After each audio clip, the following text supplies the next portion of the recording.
Karon di ay nga adlaw guys kay mag-abre ta ning atong alakansiya nga dugay na nato ning gitaguan. Sao nagplano man gud ta nga magpatindog ta og balay kay ug makakita ta og asawa aw birada na lang direkta. Sus! Og di pod mabasta-basta ning balaya kay hotdon man pod ang atong agit-it sa bulogan ning styla. Pero okay ra, mabawi ra man gid ni ba ug naa na tay asawa.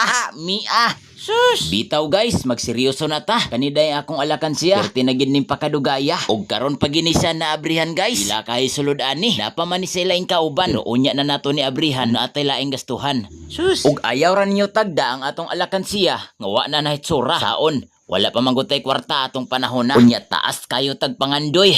Unya gatambay rata. Pero bisan og tambay ka, kung maningkamot lang jud ka, di ra gid hibaw-an, masuccessful ka. Mao nang karon, ato na jud ning habwaon. Kay mao ni ang atong gamiton para palit sa mga kabilya.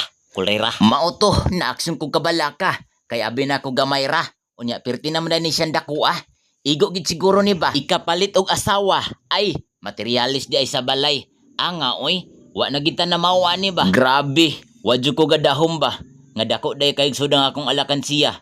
Mao nang kung kamodya na mo'y plano, pag alakansiya na mo para inyong kwarta dili magasto. Grabe no. Sa una mutan-aw lang ko sa mga tao nga nagpahimo og balay. Pero karon wala ra hibaw eh. Naglantaw ra gihapon. Shush! Bahalag hinay-hinay. Mahuman ra man jud ni madugay. Og mao to guys, pag human nako og kwenta, grabe. Ning abot di ay ang sulod sa atong alakansiya og 40,000 ka pisos. Grabe no, wala ra gid hibaw iba. Maunang mo padayon ra gid ta. Bahalag magkinaon sana.